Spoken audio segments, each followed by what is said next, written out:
FMC ever. I hope that was the first thing people hear is that this is the last FMC ever. Not like it's in like the headline or the thumbnail or anything that this is the It's not last. like you didn't put anything else besides the final FMC. Did we talk about it on air last week of like what's happening with this show, or was that just off air conversation? I want to say we said something on last week's episode because I said I jumped the gun because you said that you wanted to just make it like Final FMC out of nowhere and shock the fans, but I care about our viewers. I care about the FMC faithful, all three of them. And I appreciate them for coming with us on this wild and windy road of basketball and reality television talk and 90 seconds of 90 days and sermons and hottest takes, bottom five, not what you think when you hear that noise, and top five, top three, and bottom threes. We've been through it all, Jeremy. Different drafts. We had the challenge draft. We had an all-time NBA draft. You remember that one? That was a good one where we told everybody who we thought was the greatest at every position. I remember all the things on this wild and windy road of FMC over the past, what has it been? Almost 4 years. We would have made probably 4 years at this point. Was it 2022 or 2021? I think it was 2022. It was 2022. Yeah, it was definitely 2022. 3 years. Yeah. Let's say I don't think it's been 4 years, but still, it has been 3 years. Yeah, it was early or mid 2022 because Spotlight started early 2022, and this started about the same time as Spotlight did. So yeah, it'd be early 2022. Yeah, 3 years. Look at that multiverse that we created because you had FMC, you had the Spotlight, and then around that time you also had Degrassi Dudes. We were the three of us. We like created our own multiverse of Fightful shows. Yeah. Then Jensen got a real job. Sad. I know, he ruined it all. We haven't done Degrassi Dudes in like 2 years. I still get that one guy. What is his name? I think it's like Ship or something. The last name is like Ship. He always comments on different stuff that I do on like True Heel Heat, Sports and Entertainment. Like, I really love Degrassi Dudes. I wish I would bring that back. He used to comment on all our Degrassi Dude stuff. And I was looking at our Degrassi Dudes views. Views is not that bad on the rankings and stuff. Evergreen content. Evergreen content does work. The cops are coming after you for Degrassi Dudes, and they're like bring back Degrassi Dudes. Yeah. You're keeping it hostage. Yes, for those who don't know, this is the final episode of FMC. I talked a little bit about it on In the Weeds on Friday when I made the announcement of In the Weeds is going 5 days a week starting next week. SP3 will be hosting on Tuesdays and Thursdays with me, and it'll still be Joel and I on Monday, Wednesday, and Friday. So typically we do this show at 10 o'clock instead of to be In the Weeds at 10 o'clock on Tuesdays. We're going to do, the plan right now is to do some type of like taped kind of just reality television show or trash TV show with myself, SP3, and Cher, because we really enjoy doing that portion of the show with Cher, and we really enjoy just talking about messy people on reality television. So we don't want to lose that, but it doesn't need to be live or anything. We can just record that and then post it as a kind of a weekend content type of deal. And for basketball talk, like, if you watch enough In the Weeds, you will know that we don't always talk about wrestling on that show. So when it's SP3 and I on Tuesdays and Thursdays, probably going to talk about some basketball on that show. I mean, next Thursday is the NBA trade deadline. So chances are Thursdays in the Weeds is going to be like, anyway, what kind of breaking NBA news are we going to get during this show that we can talk about with the trade? So you won't lose too much basketball talk, as SP3 and I will still be talking about basketball just basically on In the Weeds, since the first half hour of that show is non-wrestling for most weeks. And yeah, that's kind of the schedule moving forward. So you're actually getting more SP3 on the channel for those of you who enjoy 1 extra day. Yeah. one extra day, but possibly 2 extra shows if we're doing the reality TV taping. Oh yeah, that's because true. So three. You're gonna do 3 times a week. It's like the Fightful overbooked launch period when I was on here multiple times with like True Rewind and Degrassi dudes. Yeah, you'll probably get sermons to open up in the weeds if the Lakers do good or bad. Going to be a big shock for people tuning in the weeds, and it's just an immediate Lakers sermon right off the bat. Well, we made it to the end. We made it to the end of FMC. And Jeremy, you said the name, you said the thing, and you know we gotta give them one last sermon because it's a good time. It's a good time over here. You see this purple and gold side? I'm gonna need them to get like a purple tint on the in the weed side for me on certain days because we are here for another sermon, Laker Nation. Laker Nation, we are here for another sermon because our Lakers is looking good. We at the 5th seed. Who would have predicted that? We had a 5th seed. I don't even think like for the end of the season or even mid-season, people would have predicted the Los Angeles Lakers with the offseason that we had where we made no moves, no direction towards like improving the team, just coming back with the same team, but one key different. Sometimes you gonna be out in the ocean and you lose your paddles. You can't come up. You can't go, and you're stuck on this boat. You don't know how to swim. And then there comes a rescue mission, a rescue ship, and it comes and saves you, and you jump on that ship, and they bring you to safety. They bring you to solid ground. And that person who is on that ship, it is Captain J.J. Redick. Oh, J.J. Redick. He had a bigger ship. He had a bigger vision for the Los Angeles Lakers. And that's why we come up here on this January 28th,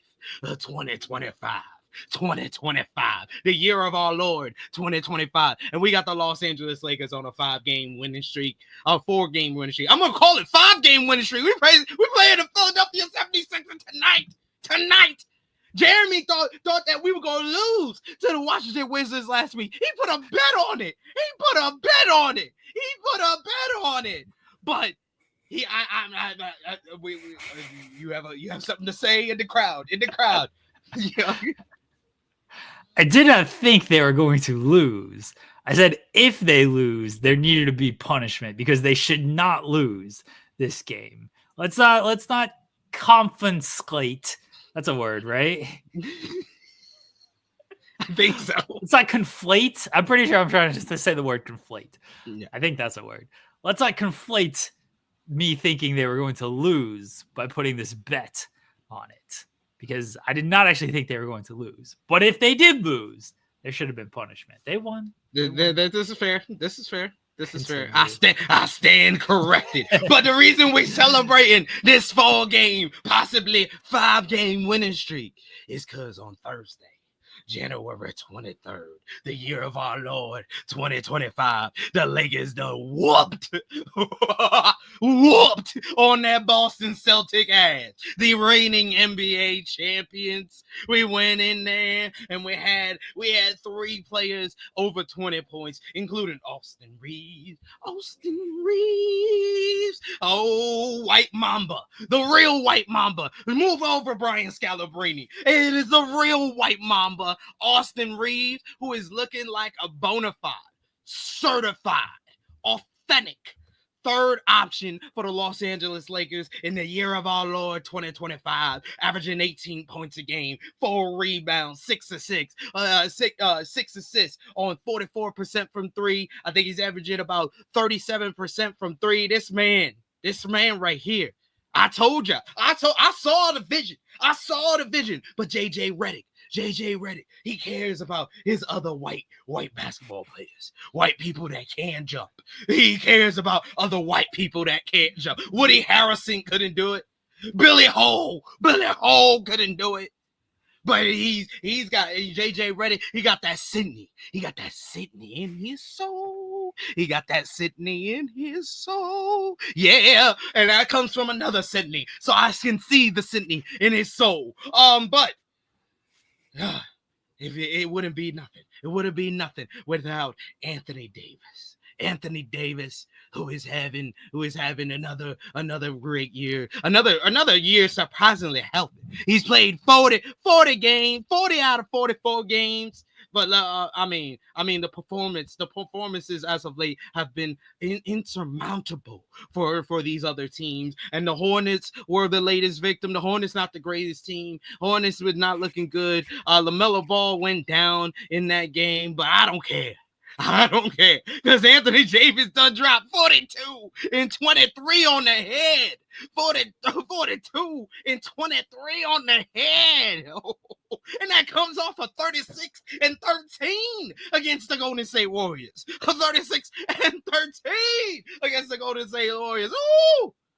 No Draymond Green. No Draymond Green. He was busy making a podcast probably. No Draymond Green, but that doesn't matter. That's besides the point. You play the teams that are in front of you, and we've been beating the bad teams, but I was very proud of them for beating the reigning NBA champions. Let's keep the momentum going. We don't have to be satisfied with the 5th seed. We can get to the 4th seed. We can get home court advantage in the first round. And we want to get out this 4 or 5 position because we don't want to face the different Nuggets in the first round. No. We don't want to do that. We want to do that. Like I was very satisfied when we were in the 6th seed, but being in this 5th seed, I don't want to be here too long. Let's keep on winning and moving on up. But that is all for our Lakers summer. A final. Oh no. I can't. I would be amiss, Jeremy, if I didn't mention LeBron James,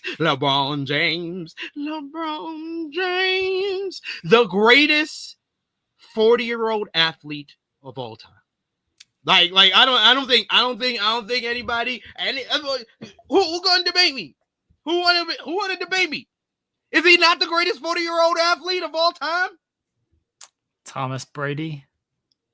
I don't. Who that? I mean, he won a title at 40. I mean, points were made. LeBron James, still the greatest 40-year-old athlete of all time. We don't know how this season's going. Yeah, we don't. Like it's. I mean, Tom Brady he won 3 titles after 40. So he won a championship at 44. I mean, yeah. Look, Tom Brady he's got to be there, right? Like it's got to be Brady. Sorry, LeBron. It's got to be Brady. Man, this man can't get one. He can't get one. I mean, he's a billionaire in Forbes. I see his net worth is $1.2 billion. So I don't think he's too amiss of not being the greatest 40-year-old athlete of all time. He's the greatest NBA player, 40. Greatest 40-year-old NBA player of all time. But we got to go Brady is the greatest. Like Brady won 2 titles after 40. What's your Mount Rushmore of 40-year-old players? Tom Brady, LeBron James, Chris Jericho.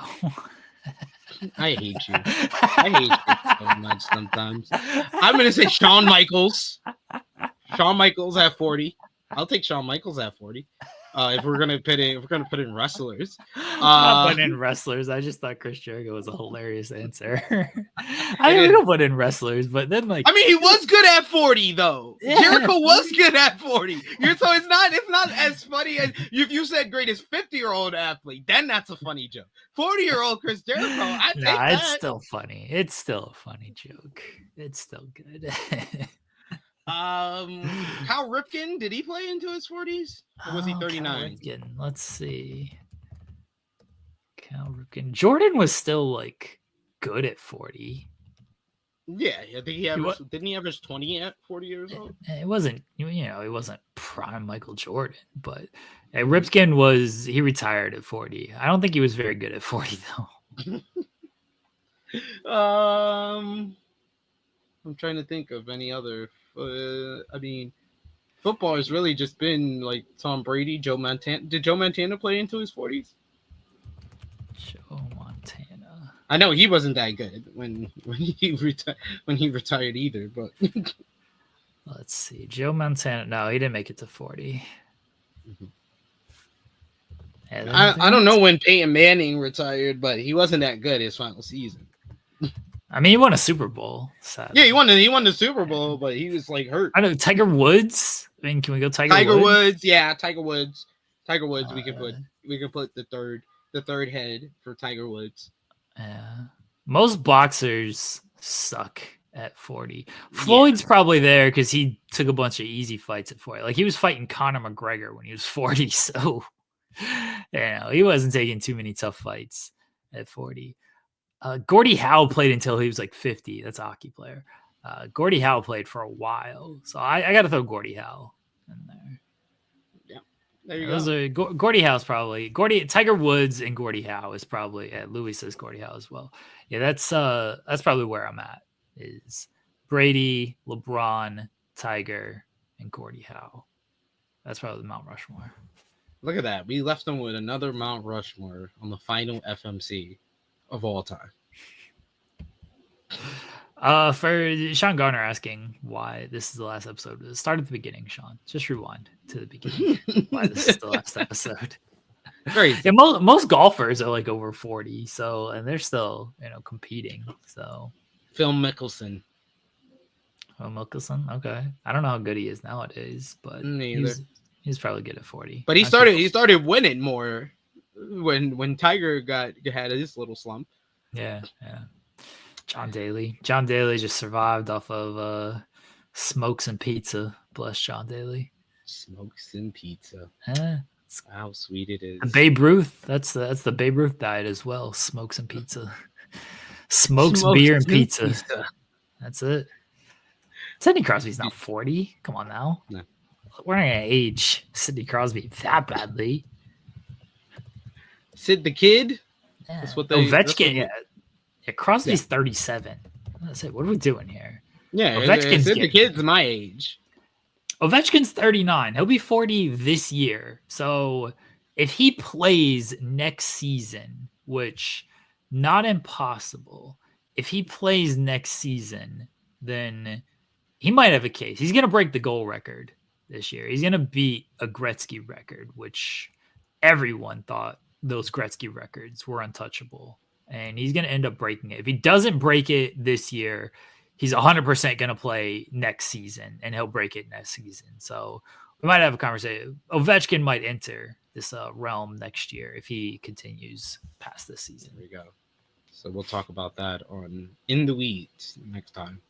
Yeah, Jágr still plays. He's playing over in the Czech league, and he's like 50-something nowadays. Bless you, Jaromír Jágr. He's got to be up there. I'll put in. I don't know if he's quite Mount Rushmore because the four guys we named are pretty tough to beat. But Jágr's got to be up there. All right. Jimmy Butler got suspended because he was told he was not going to be in the starting lineup, and then he decided to walk out of practice, and so they suspended him. Pat Riley should trade him to Utah just for like a second-round pick. Doesn't matter. Just trade him to Utah for a second-round pick, and just see what happens. You think Jimmy Butler would like play? He just play for Utah? Round and around and around and around it goes until he decides to trade him. Well, he's got a week to do it. The trade deadline's next week, so he's got literally a week to trade him.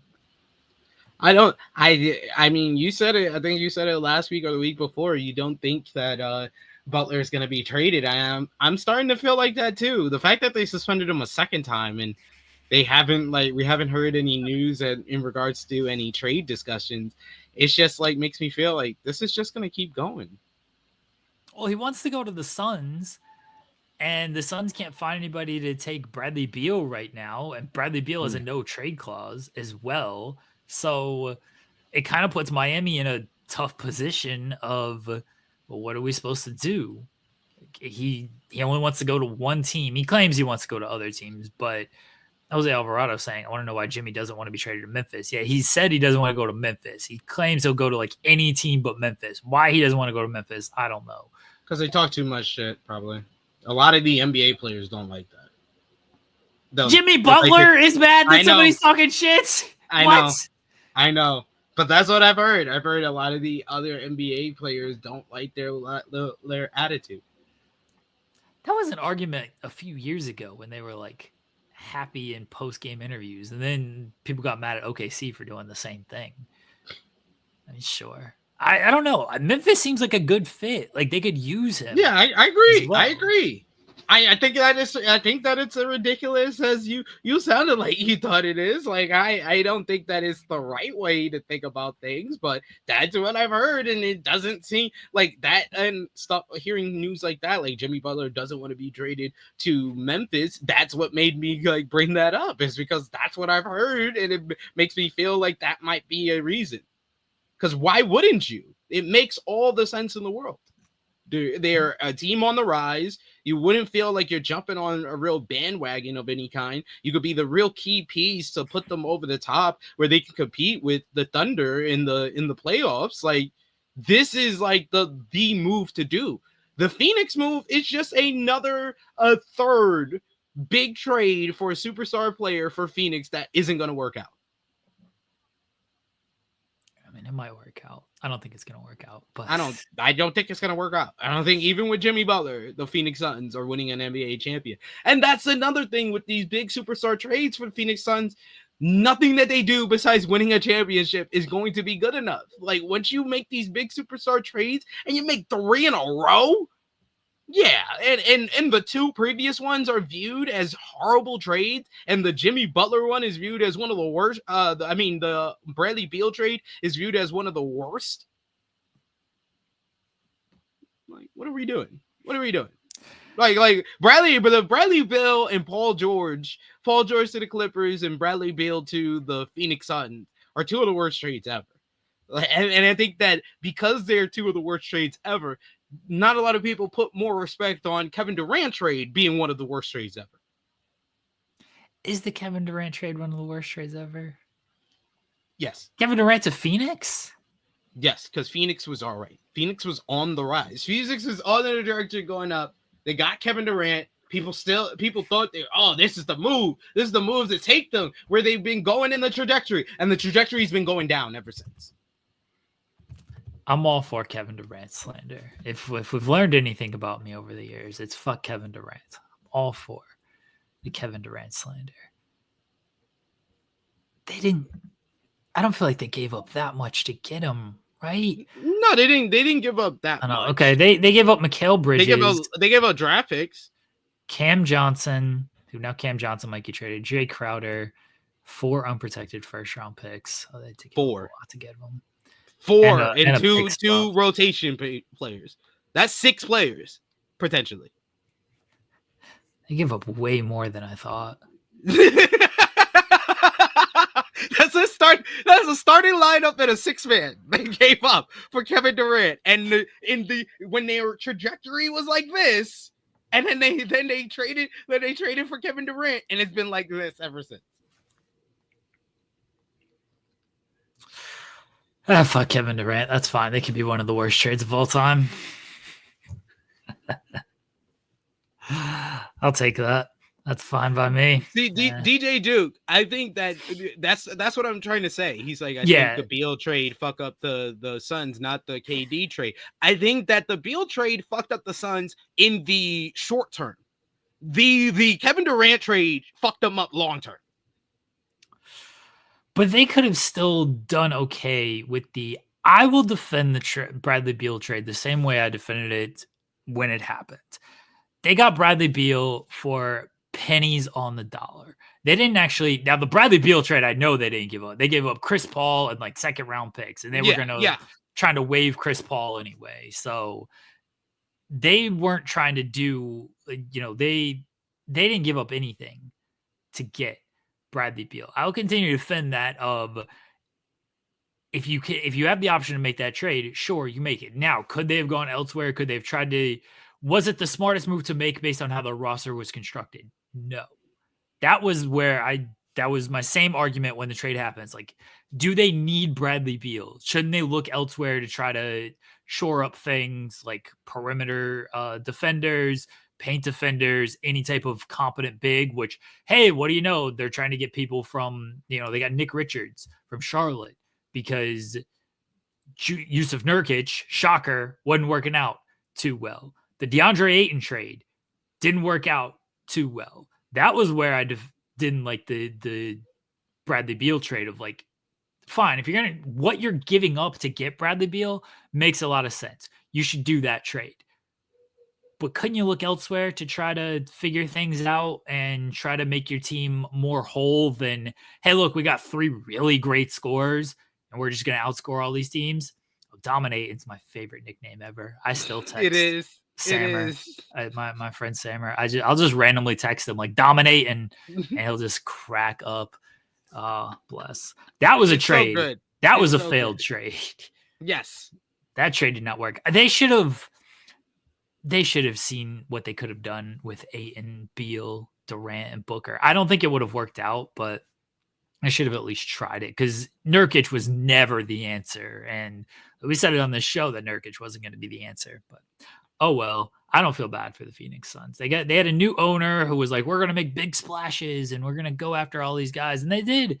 They went out, they got names, and they've got 1 playoff series win to show for it. So good on them, I guess. Congratulations, Phoenix Suns. You messed up short term and long term, and you are what you are. But I don't think that's the answer. I don't think that's the answer for Jimmy Butler. I think I think that's not the. It's gonna be like 1 year. It's gonna probably be like 1 year. It's not gonna work out, and he's gonna move on to the next team.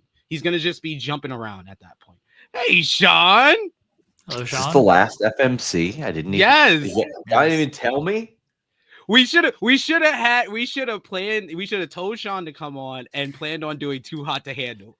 Or Too Hot to Handle Mobile or Love is Blind Mobile. Like for old time's sake. But now what I'm going to do is 6 straight days of spaces that says the eulogy of FMC. Do it! That's what I'm going to do.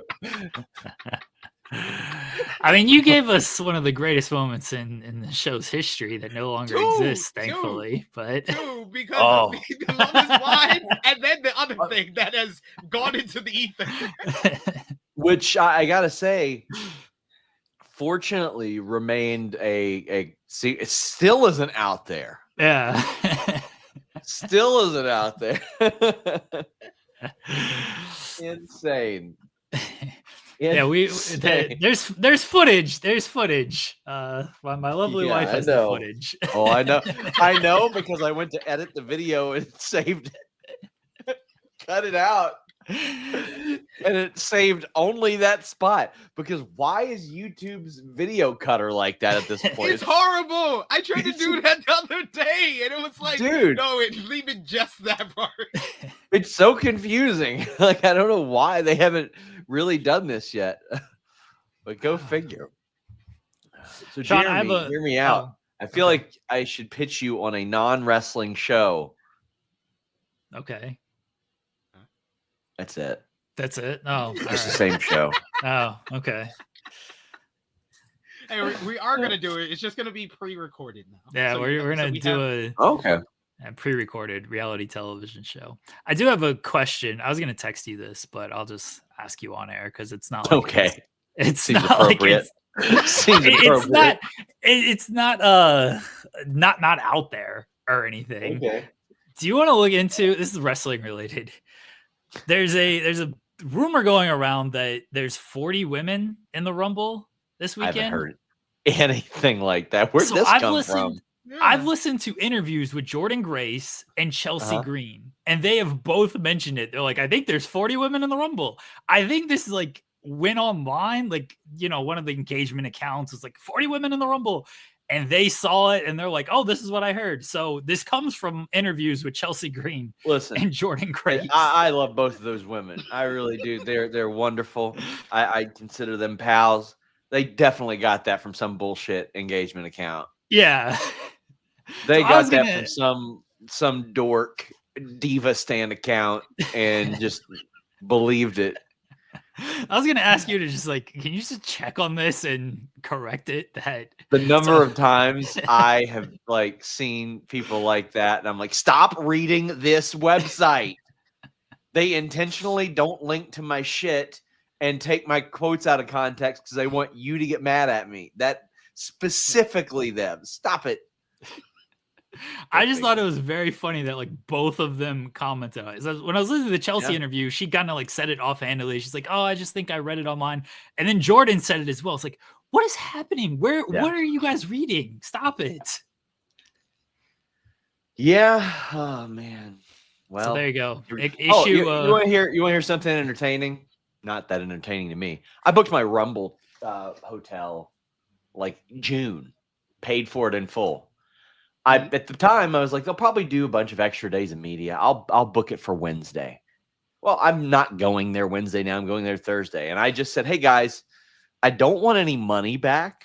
I just simply don't want to be marked as a no-show and want to keep my Thursday, Friday, Saturday. They said, yeah, if we do that, we got to cancel your whole thing and it'll charge you twice as much for a room. And I'm like, pretty sure it doesn't have to work like that. Yeah. I've worked it. I worked before I started doing this. I worked in hotels. Like I know that's not how that works. Okay. Listen, I just want to be completely honest here. I reached out to one of them and they said it's called I get tricked by fake news sites.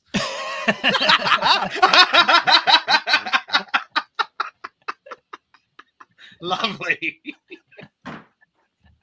There you go. Breaking news on the final episode of FMC. I feel like I would have heard about this. Yeah, it was literally just them too. I never even saw this on one of the news sites. I'm just like, what is going on? Why are they talking about this? So there you go. Sorry to make you work during I'd be shocked. I'd be shocked if they did 40 again. Like, I was a geek for 40 because they had never done it before and it was really big and it was a novelty thing. But I went back and rewatched it. It was not good. No, there were so the novelty. The novelty members. wore off after 32. Yeah, like you were just like, okay, can we get this over with? Like honestly, I enjoyed the greatest Royal Rumble way more than the 40-person Rumble because then they're just like, all right, we're getting silly as shit here. Like it was intentional. They're like, LOL, look, they wanted Yokozuna. Look who we got, type of stuff. Like it was pretty funny. Wasn't Swoggle in there? Yeah. Swoggle was in the greatest Royal Rumble. Choke slammed me in another Rumble last year. That happened. Rumble legend. Yeah, apparently that's the second most painful bump I've ever taken, and that is a complete shoot. Was Effie's ass the second or the first one? No, it was okay. So when my catch wrestling gym, we did these open houses, and what we would do, we would have like an event, super illegal, by the way. And it would showcase all that we taught at the gym. So it would be kickboxing demo, MMA, grappling, I think Muay Thai. And then we would do, myself and my catch coach would do a pro wrestling match as well. And there were actually a couple of indie wrestlers that lived in town. And they were like, hey, we should do like a tag match. Well, we didn't have a regular wrestling ring in there. It was a boxing ring. And one of the guys' finish was the Dustin Rhodes spinning suplex. And like you look at it and you're like, oh, that doesn't hurt that bad. Yeah, it does. It hurts really bad when there's no spring underneath the ring and you go up, you get spun around really close to the mat, and then you don't bounce, you just go and stick to it. And it was so painful. It was the most painful bump I ever took. And like, because you know when you land like that, sometimes you see people, they bounce and they can flip over. I like in my mind, that's what I was going to do. That way he didn't have to reach over and pin me for my shoulders being on the mat. No. As soon as I hit, I was like, I'm not moving for a couple of minutes. Not going to happen. Oh, poor Titus O'Neil. We talked too much about wrestling. R.I.P. FMC. Thank you for joining us. Thank you for providing some of the greatest moments in the history of this show. Yeah, don't get knocked up, Jeremy. Try not to. Try your best. By 2 men, maybe. That was a great one. I love that. Yeah, my wife had to get Sean on the last one. Yeah. He didn't know this show was in it. He doesn't know what's happening around here. He's going to show up next week. He's like, when's In the Weeds moved to Tuesdays? What happened? What has happened? What is SP3 doing here? He doesn't know what's going on around here. That's why as long as I stay out of trouble, do my own thing, I don't cause any more headaches than I already do with headlines, then I'm all good. Hey, look, we broke some news on this show. Broke some wrestling news. Look at that. They get tricked by the fake news site. It was Chelsea Green first. She was on now we're talking wrestling for some reason. She was on Sands Restricted, and she's like, oh yeah, I saw that it's going to be like 30 or 40 women this year. And I'm like, oh, okay, Chelsea just probably got tricked by a fake engagement account or whatever it might have been. I was like, yeah, I'm not going to think anything of it. But then Jordan was talking to Van Vliet in an interview that dropped this morning, and she mentioned it too. And Van Vliet's like, are you sure? Like, is that a thing? She's like, I don't know. That's just what I read. I was like, what is happening? So yeah, I was going to text them later. Like, is there any truth to this 40 women Royal Rumble? Because one WWE champion and one who was reportedly on her way to WWE believe or seem to think that there might be 40 women in this Rumble. So I don't know if you need to like issue something and be like, hey, it's not 40 women. Maybe you need to check with them. They had a whole bunch of legends. They got like 10 more legends. So I think they could get 40 women, like between the 3 rosters and the partnership with TNA and all the legends that they could use. Like, they could easily do 40 women. It's just, do you need to do it? Apparently they're not going to do it. So there you go. I think Jimmy Butler's going to the Suns to bring all this back around. I think, but I think like I said before, I think it's going to be a very temporary thing. It's going to be very temporary. It's going to be 1 year. He could theoretically be a free agent at the end of this year. Like, he could opt out of the contract. So yeah, it could only be half a year. I think he wants to go to Phoenix. Typically, when this superstar stuff of where do you want to go, typically they get their wish, with some exceptions, Lillard being a pretty obvious big one. The Bucks stuff fascinates me. Like trading Chris Middleton and getting Jimmy Butler in some way, that fascinates me. I don't think it's going to happen, but that would probably be the best option. I mean, not for the Heat, but for Jimmy Butler. Well, I don't think the Heat end up with Chris Middleton overall. I think this is going to be some type of 3-team trade anyway, because I don't think the Heat actually want any of the people that are being offered up. Like, Zach LaVine is like a good piece and everything, but I don't think they actually want him. Chris Middleton is.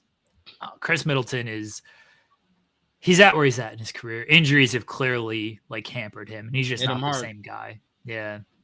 And so for Miami, I can understand if they just want to get rid of Jimmy and get nothing back in return, because the team has actually been playing well, or at least like their main 2 players, Bam Adebayo and Tyler Hero, have been all-star years for them. Ware has really been a revelation for them. Bam and Ware have been a good duo for them. Yeah, Tyler Hero has really stepped up. Miami does need a point guard because Terry Rozier is not it. But I don't know if there's Tyler Hero feels like a fringe number 1 at some points this year. Like, I don't know if there's a point guard to be had for Miami, though. I think the Bucks should go hard for Zach LaVine. That's I don't know if it's a hot take. I might go. I know what my hottest take is now. Okay. I got to find out what was yours last week, because I think it might be similar. Oh, mine was like the Bucks will make the Eastern Conference Finals because I hedged on them missing the playoffs. Oh, yeah. I forgot. Yeah, my hottest take this week is Jimmy Butler. Yep, Jimmy Butler will be traded to the San Antonio Spurs for Chris Paul and draft picks. Okay. It's a hot take for a reason. I don't think the Spurs, I don't think they want to do that. But I respect it. I respect young players with Jimmy Butler, Wemby. I think that would what could go wrong? That would be the thing to do long term.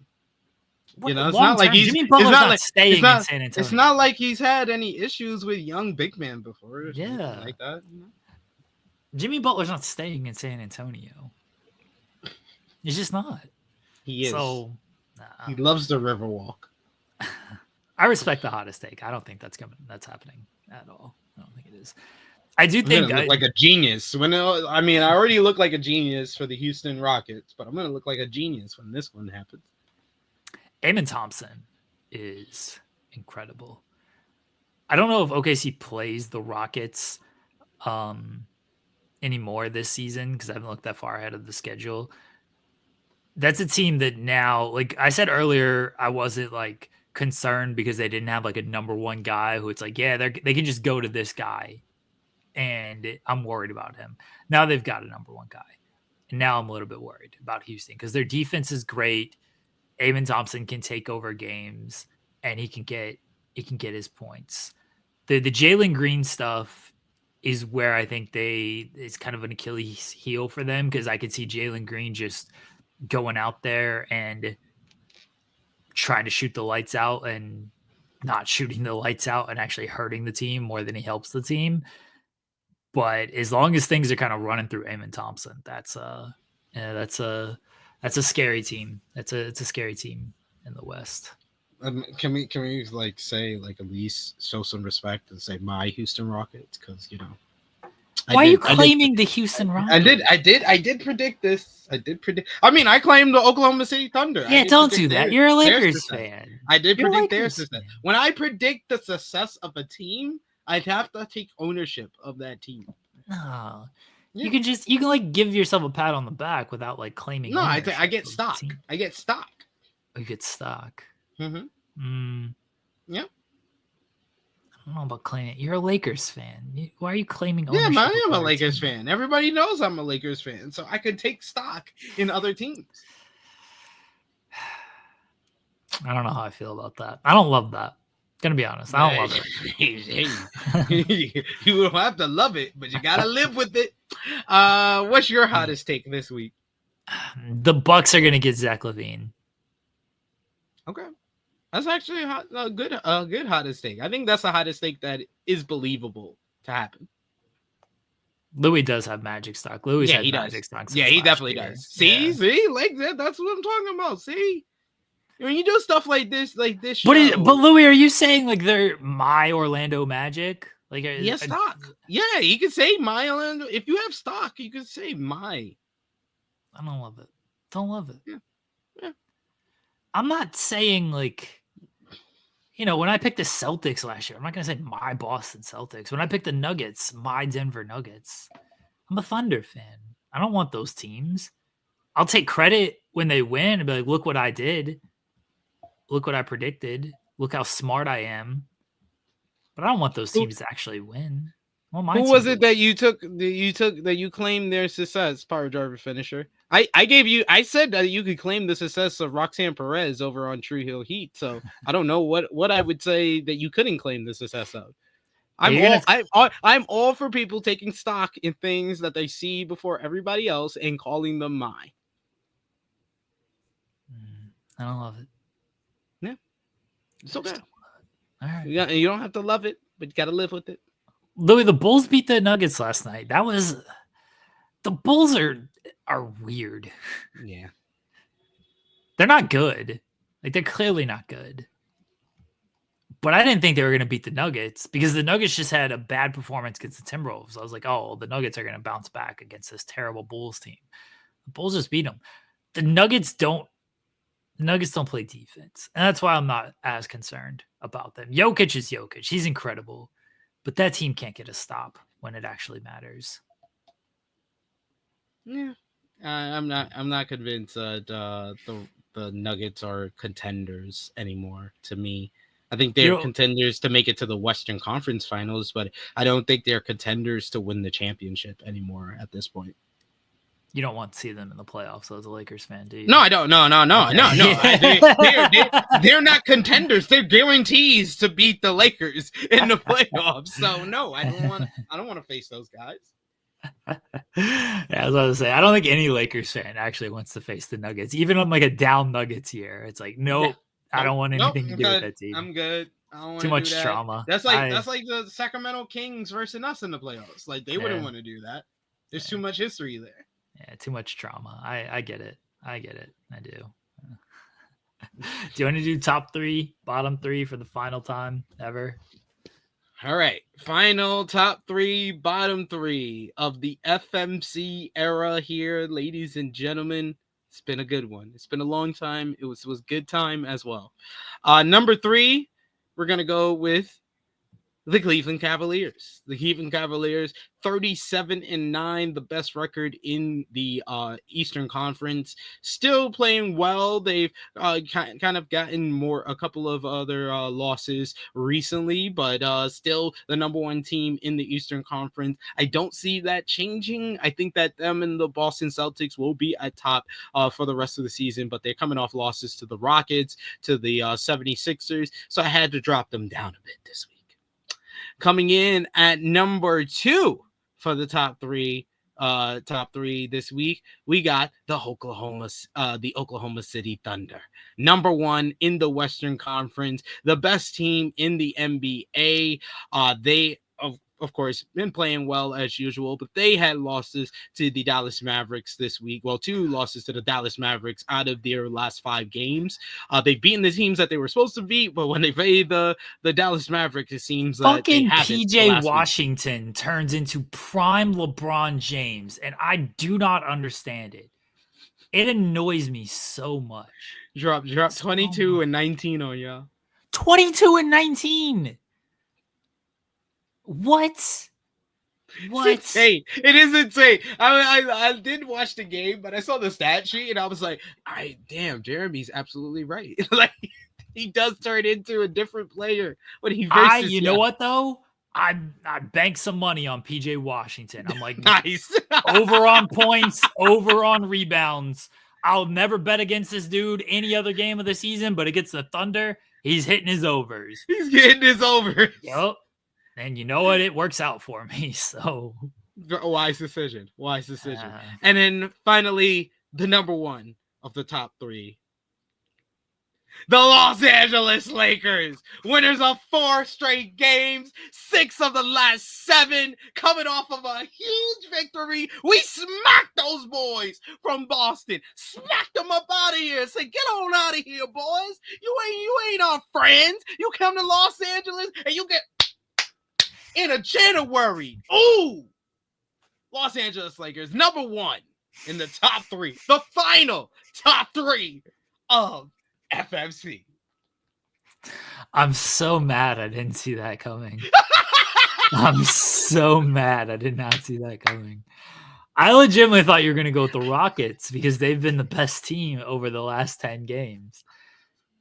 And then he went with the Lakers. Oh, I'm so mad I didn't see that coming. I gotta respect it. I got no choice but to respect it. I got no choice but to respect it. All right, bottom 3. I'm not gonna put the Thunder at one of the bottom 3 spots. I can't quite do that. Can't quite do that. The Brooklyn Nets, they're trying to tank. They're succeeding. They've lost 7 straight. The Utah Jazz, they're trying to tank. They're succeeding. They've lost 6 straight. The Washington Wizards are god-awful, and they've lost 14 straight. That's all I got for bottom 3. All these teams are bad. They're just bad teams. They're just bad. If you want me to give like a bottom 3 of like disappointing teams, I'll mix it up a little bit. The Atlanta Hawks. Atlanta Hawks have lost 5 straight. I don't know what to make of this team. Sometimes it looks like they got it figured out, and then they go on a run like they're on now. This is a team that went to the NBA Cup semifinals, right? They faced the Bucks in the semifinals, and now they've lost 5 straight. I don't know what they do, but it feels like they just got like they lost back-to-back games against Toronto. What? The Hawks, I can't figure them out. I don't know if they know what they're doing. It feels like they gotta try to do something to correct this, but I don't know what it is. I don't think it's a Trae Young trade. I don't know what it is, but they've been disappointing over the past few weeks. Yeah. The other teams. Oh, go ahead. Go ahead. No, go ahead. I was gonna give my 3 for most number 3 for most disappointed. Okay, go ahead. This season. I will go with. I was gonna say I would say the Dallas Mavericks is an honorable mention because I think the injury has been the biggest factor to Luka for them. I will go with the Phoenix Suns, even though they've won 8 of their last 10. I think that a lot of people believe that they would be better, like they were giving them a chance one last chance to be the team that we thought they were could be with these 3, with Devin Booker, Kevin Durant, and Bradley Beal, and they just haven't been that. They've been kind of in the thick of things when it comes to kind of the hodgepodge of teams that have like similar records in the Western Conference, and they were at the top of that hodgepodge at one point, but they just keep falling down, and they can't get any consistent footing underneath them. They have recently, so I'm hoping that's the trend and not like just an outlier for them. But for now, halfway through the season, they are one of the most disappointing teams.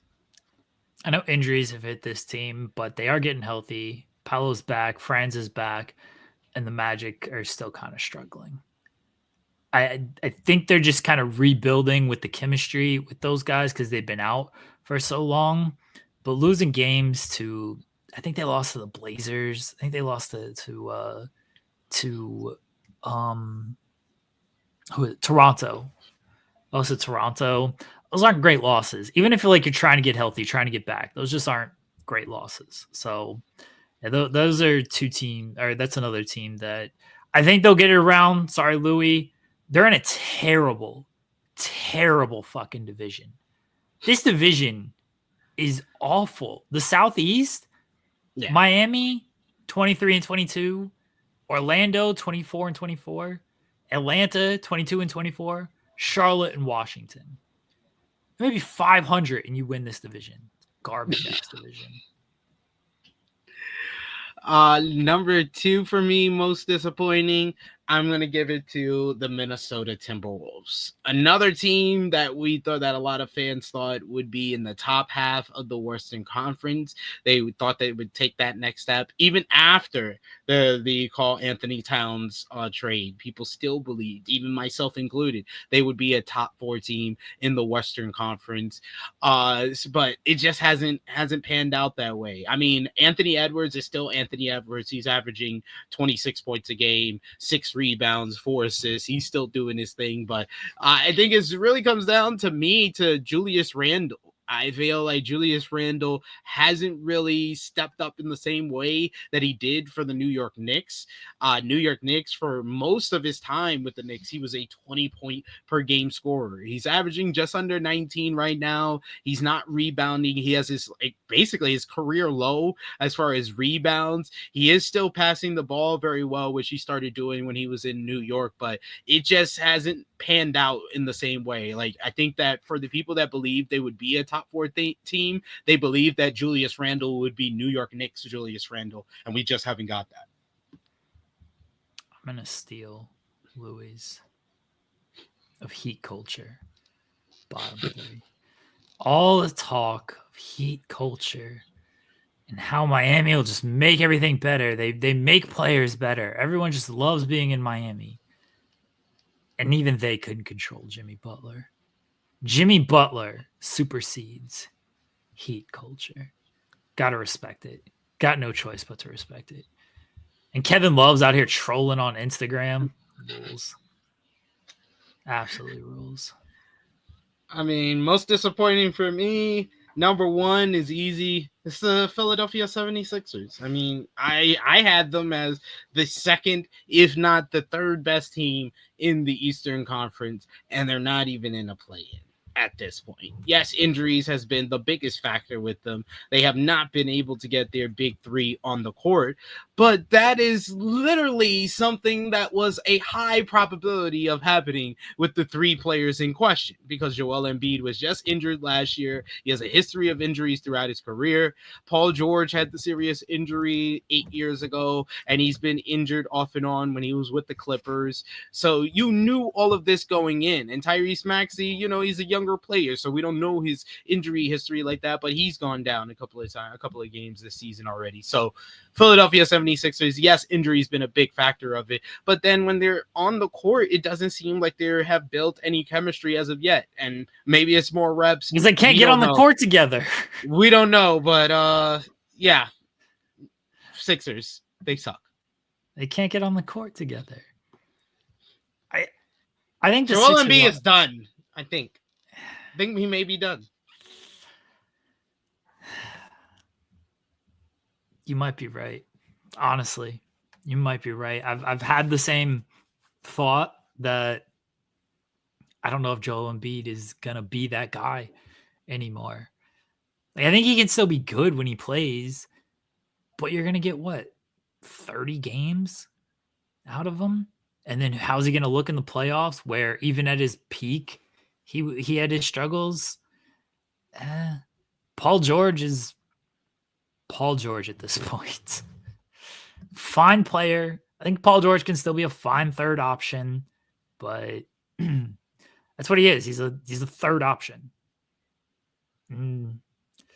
That's a lot of money to pay for a third option when Kelly Oubre is giving you more.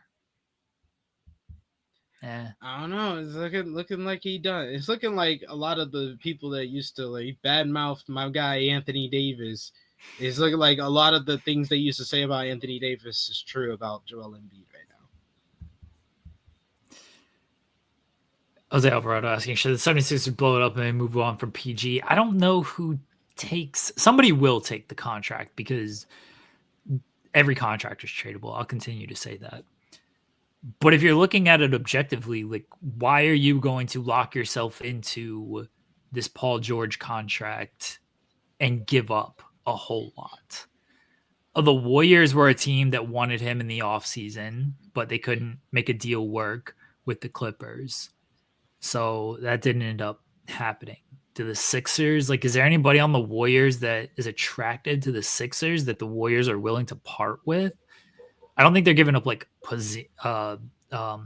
Kuminga. I mixed up Pazinski and Kuminga. I was going to say Pazinga. Sheldon Cooper ass. Bazinga. Yeah.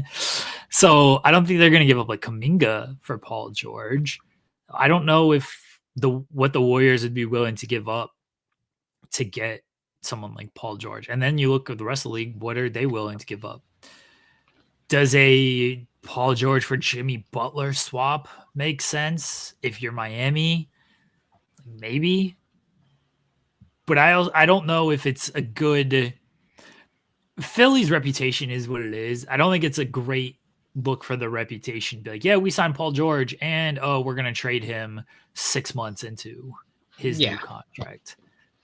Daryl Morey's already got the James Harden calling him a liar, and their whole organization feels like it's a mess with the Embiid situation and how it's been handled and everything. So I don't know if this is going to be a good look if they trade Paul George. And I don't think they're going to trade Paul George, mind you. Maybe in the offseason they will explore possibilities because the offseason teams know a little bit where their standing is and can go from there. But we'll see. We shall see what they do with Paul George. But I wouldn't expect any type of trade this season. Not yet. Do you want to talk about the traders before Cher Delaware joins us? Since I don't believe she watches the traders, so I don't want to force her to sit here while we discuss this television show. Can I just say how much I love the traders? Because I always whenever sitcoms in the 90s used to always do the freaking Clue episodes.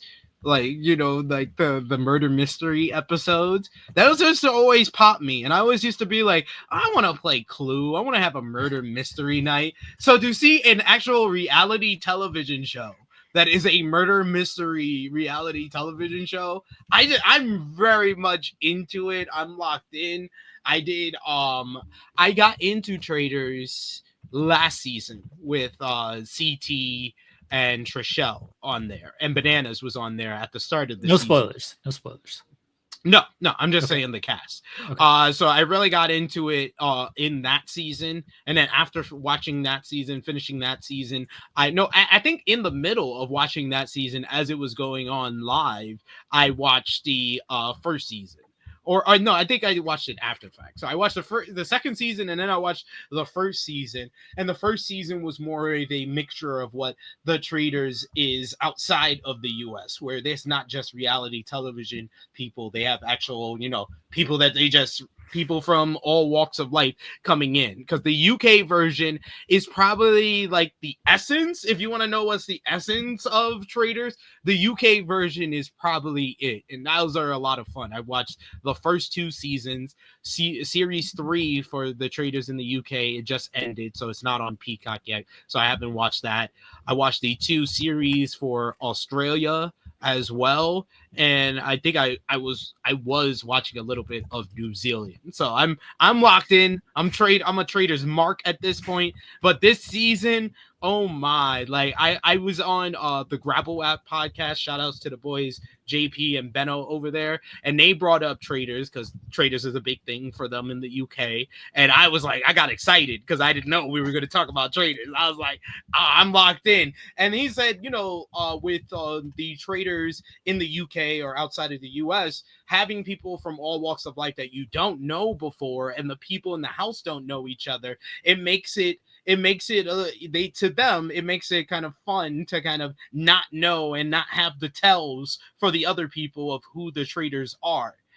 My opinion, I think that the US version is better because they have reality TV people, because the reality TV people know how to make everything bigger, make everything more over the top.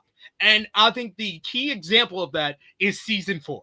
Because season 4 would not be this entertaining week after week if it was just regular people. It's because this is reality TV people. And my Lord, I know who you want to talk about because you messaged our chat this week. And he's an absolute superstar. And he made the first 4 episodes, which you saw. So go ahead. So I watched this on your recommendation. I think I tried to watch season 1, and then I put it on too late, and I didn't fully get into it, and then I started on my Brooklyn Nine-Nine journey, and I had to finish that. And then with this season that is currently airing, season 3, Nikki Bella was in it. So I was like, all right, you know what? Nikki's in it. SP3 keeps talking about the show. I'll give this a shot. Ella J talks about it a lot as well. So I was like, I'll give this a shot. I love how dramatic the show is, like needlessly so. It works because like the theme is such like murder mystery type thing. So like it works, but just now we've got all the druids lined up and they're here to take your fate and your soul. And we've got just the random fire and they're sitting around the round. And Alan Cumming is hilarious. The cherry on top. Yeah. Are you a traitor or a faithful? When someone dies, he just like tosses their picture aside. He's like, well, he could not put this fire out. And just anyway, moving on. Hilarious. Now, Alan Cumming is great in this role. So yes, this season, the first thing I messaged you was Bob the Drag Queen, who I know from RuPaul's Drag Race. And Bob the Drag Queen is just fantastic. Great reality television character. I know a couple other people. Obviously knew Nikki. Dylan Efron is on this show. Yeah, Zac Efron's brother. That was hilarious. That was hilarious to have casting for them to put Dylan, who's been one of the stars of the for season sure so far too. So yeah, I mainly this season the ones I was interested was the ones I knew from before is Nikki Bella. I was interested, of course, Wes being on the Wes show. I knew up. I knew he was going to be on the show, so I was interested in that. And then the person that I did my research on before the show started was Boston Rob, Because I had seen when I was looking at the casting and I would read the comments, everybody would be like, "Oh my God, Boston Rob, the greatest Survivor player of all time. Oh my God, Boston Rob is back on reality TV. He has to be a traitor. He has to be a traitor." All these different comments. So I was like, let me do my research, and I researched Boston Rob, and I was like, yeah, he seems like a scummy banana. He's like the bananas of Survivor. Yep. Well, he proved that in episode 4. So he comes in late. He actually is there the first episode, and he's the druid, and they basically give them the option to shake his hand and bring him in the game, and then they could take someone out. Yeah, and no one does. And then he just comes in later, and along with Wes and another gentleman whose name I'm blanking on. Derek from Big Brother. Thank you. Yeah. So they come in later, and Boston Rob ends up being a traitor out of all of that. And Bob the Drag Queen is one of the traitors. Danielle from, I forgot what show. Big Brother. And Caroline. From, no, I think you're right. It's Carolyn from Survivor. Okay. So they're all the traitors. And again, Boston Rob comes in like 2 episodes. He's added to the traitor. This is another thing about the dramatic thing is like they meet up in like the bell tower and discuss all of this stuff. It's hilarious. Absolutely. The turret. Yeah. They meet in the turret with their cloaks. Their cloaks that they have to walk with the hoods up and stuff like that. And it's interesting because they do this on all the traitors. Is that first thing what they did with Boston Rob? They did something similar in the UK version where they had all the people. They was like, all right, we want you to line up from who you think is most likely to win to who's least likely to win. And 2 guys went to the back because they were trying to be modest or humble or not take like any like, oh, that I'm not taking the game serious or whatever. And they went to the back, and the UK host was like, okay, you guys don't think you're gonna win, you're eliminated. And then they were gone for like 4 episodes, and then they came back in one of the missions. They were like, it was kind of similar to what they did with the cages, but they were like one of the hooded people, and they were exposed, and then they got back into the game. So they do this every couple of seasons. It's an interesting thing to do to kick things off. I thought the first meeting of everybody was interesting because we got to get freaking Big Brother Reindeer Games lore as Brittany apparently eliminated or voted Danielle out on Big Brother Reindeer Games. And then I did my research on Danielle. Danielle is considered the greatest Big Brother player to never win. She was like a master strategist, and she came in early days. She was like in the 3rd season of Big Brother. So she's like a Big Brother OG, considered one of the greatest players to never win type of players. So it is interesting she was chosen to be a traitor in this scenario, considering her history. She sucks as a traitor. Oh my God, it is so bad, and you haven't even seen the worst of it because episode 5 is even. If you thought the last couple of episodes was bad, oh my God, I've never seen a traitor who made themselves more obvious than Danielle. She's not good as a traitor. Like, what are you doing? You're doing too much on this. You're doing way too much. And then they almost all got caught in the bookshelf room where she comes out. They did not press hard enough on that, by the way. I was like, how do you let this go? Like, how do you let this slide? Like, you saw Danielle come out of there. She was magically not in the room, and then magically in the room. Like, you heard her voice. You know she's there. And she even outed. She should have specified. I saw the bookshelves closed. Yeah. And you came out of it. Yeah. They did not press upon that enough. But this past episode, so Bob the Drag Queen has kind of been running everything, and he's been pointing the finger at a bunch of different directions. And Dylan was on to him immediately. Yes. He's like, yeah, he's talking a little too much. He's doing a little too much. It was because of the first roundtable where he spoke first. Yeah. And mainly it's because the traitors have not been doing good. Like, their first murder was Dorinda, which was a housewife. And really, I feel like a lot of the murders have been dictated by last season. Because the only thing I will spoil you about last season is that the housewives was one of the alliances in the house. Okay. So I think because that was one of the alliances last season, they want to immediately be like, nope, you housewives ain't going to steal our camera time. Let's get all the housewives out of here. Because they send Dorinda and then Ayan, who was hilarious. Oh, yes. I was so mad about that. I was messaging you like before the second episode. I was like, oh, Ayan is hilarious. I love her. And then she ended up dying that episode. I was like, what the fuck? I didn't want to say anything. I was like, oh my god! I was so mad. Oh, you have to watch the traitors revealed, where they do sit down with whoever's murdered and whoever gets eliminated, whoever gets banished, and they find out who the traitors. Ayan steals the goddamn show on that. She has the funniest episode where she's like, I knew it was Bob the drag queen. He got mad at me because I have the best outfits because I'm a better dresser than him. I was like, Ayan, you are perfect. I would actually watch Real Houses of Dubai for you, Ayan. Yeah, she is hilarious. I loved her in the 2 episodes that she was in. I was so mad when she got killed. But Bob the drag queen's been kind of running things, and you knew he and Boston Rob weren't going to get along very quickly when Boston Rob was in the cage, and Bob the drag queen's like, that backwards hat's got to go. Like, what are we doing? It's 2025. You can't be having this backwards hat. And he's like, this is the Boston Rob staple. What do you mean? But it really went up in flames after the last challenge that I saw, the daily. I call them dailies from, challenge lore.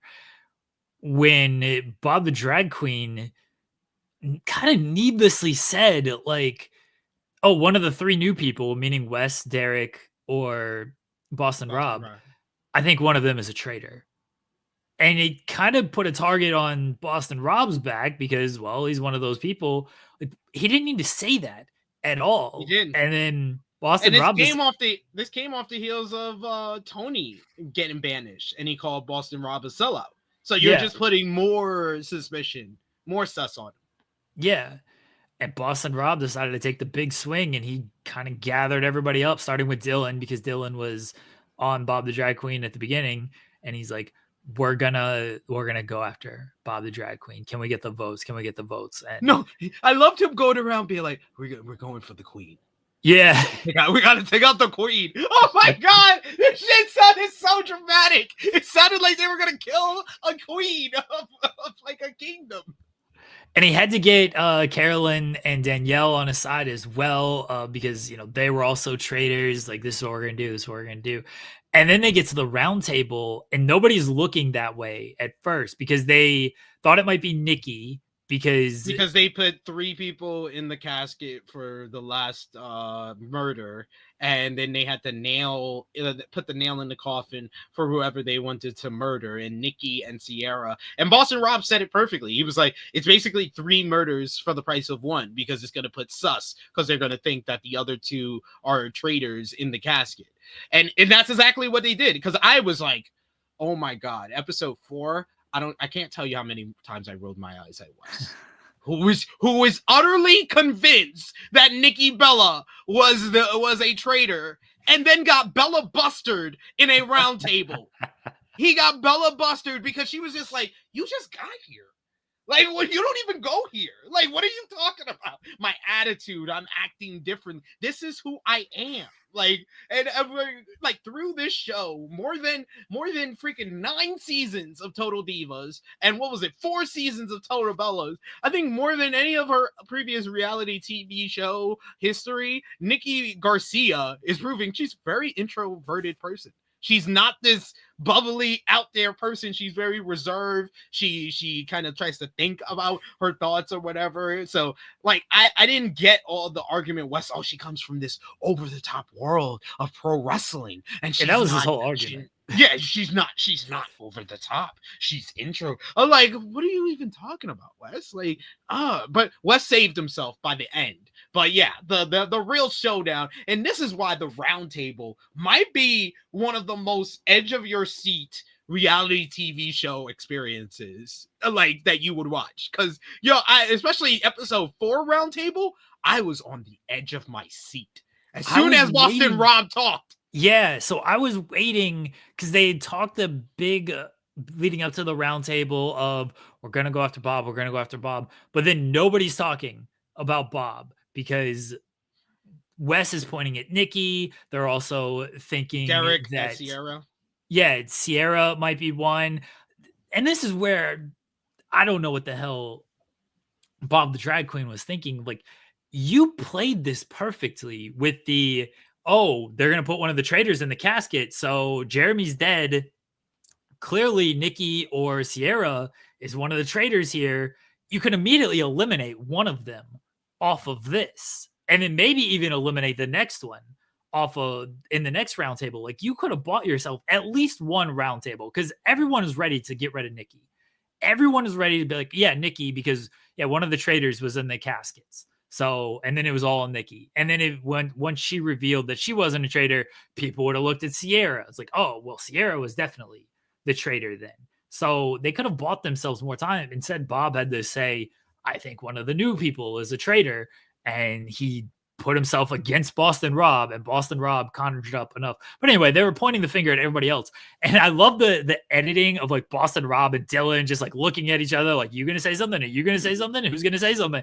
And then finally they get to it. And then Boston Rob is just like, we're ignoring the obvious here.